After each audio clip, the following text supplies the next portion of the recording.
Haji Gineng Sulaiman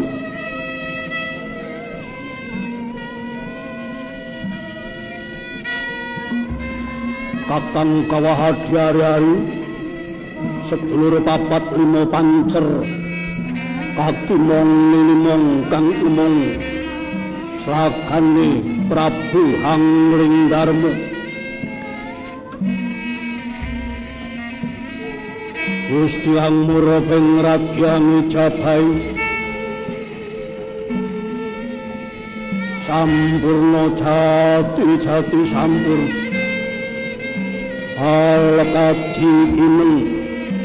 manunggal salur Yawijining angganira Prabu Hangling Darmo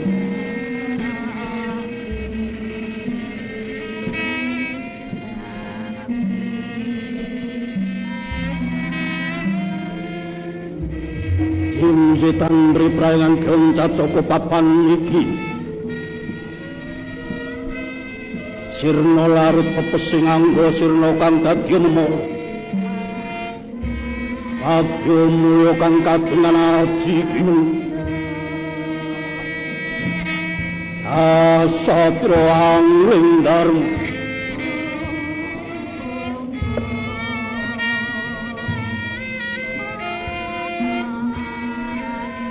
Om Namah Shivaya Om Namah Shivaya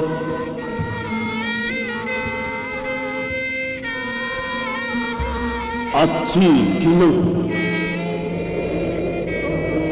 Sulawas sokanggan ingsun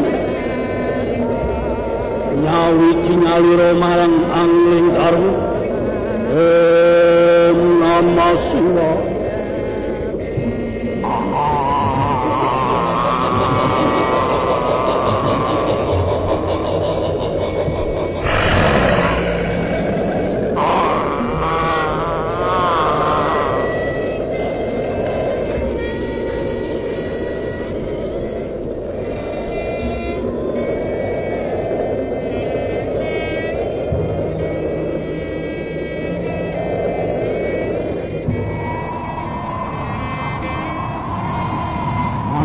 Nyawiji salira-lira Hangling Darmo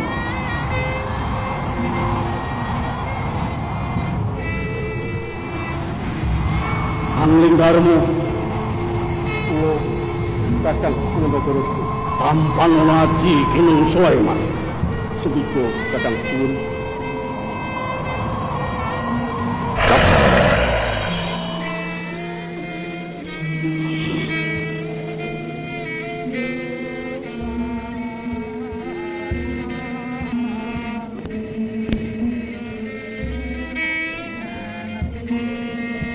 Jugar Hangling Darmo Triloko Bawono saiki tak toji Hangling Darmo Yai Hangling Darmo keprungu swarane jin setan priprayangan ilu-ilu kleng-kleng Banaspati bisa keprungu apa kula saged mireng Kakang sira wis bisa mireng swarane jin setan priprayangan saiki ana ing papan kae ing pangwit ing taman Bagindo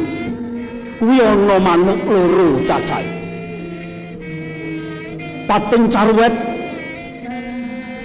kae kandha apa Angling Darma Kakang hmm. manuk ingkang wonten ing taman menika manuk lanang lan manuk wadon kekalipun nembe sami kepasihan tidak sanggup kakang saiki kae ana kodhok loro malah kepara telu kae kandha apa Angling Darma kodhok tiga menika kodhok lanang kodhok wadon ingkang tunggal betul anak ketiganipun nembe rembagan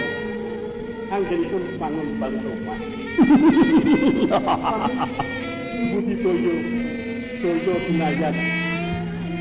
kadosan nyekaki saniki kakang iya saiki malah ngatogo sing luwih cilik kae ana leng semut kae dampyak-dampyak semut sakmono akeh kae padha nyuwara apa kakang sembut menika sami sesarengan badhe pados pangan indah sang guyub rukun sinasana pemujuding satu kakang Yayi Prabu Angling Darma yen kaya mangkono sampurna aji kuwi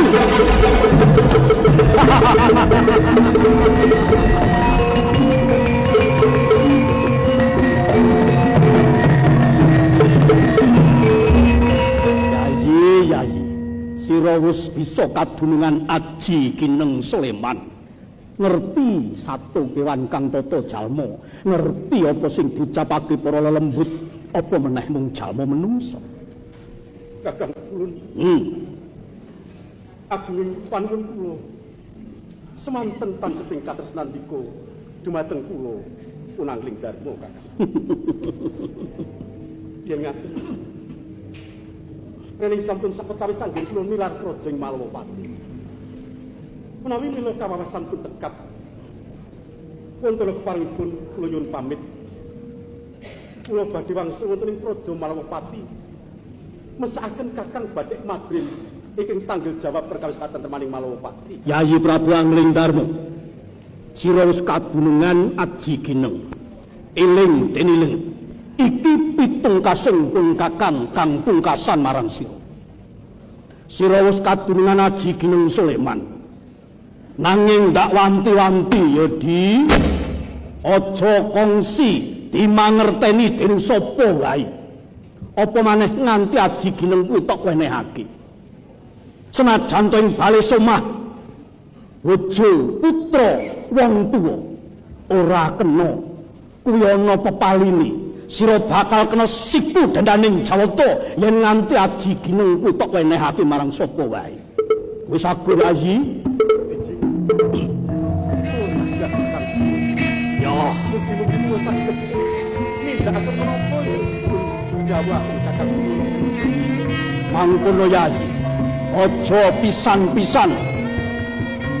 ana sing ngerti lan tok wenehi aji Kineng banjur kula nyebut yen ngaten menapa sampun kaliran nyuwun pamit iya ndak lurani mesakno para kawula ing Malawapati nanging eling-eling Yayi lelakon lan kedadian iki ora mung cukup semen bakal ana kedadian kanggo dirisi nanging sira kudu tetep teguh eling apa sing ulun jarwake marang sira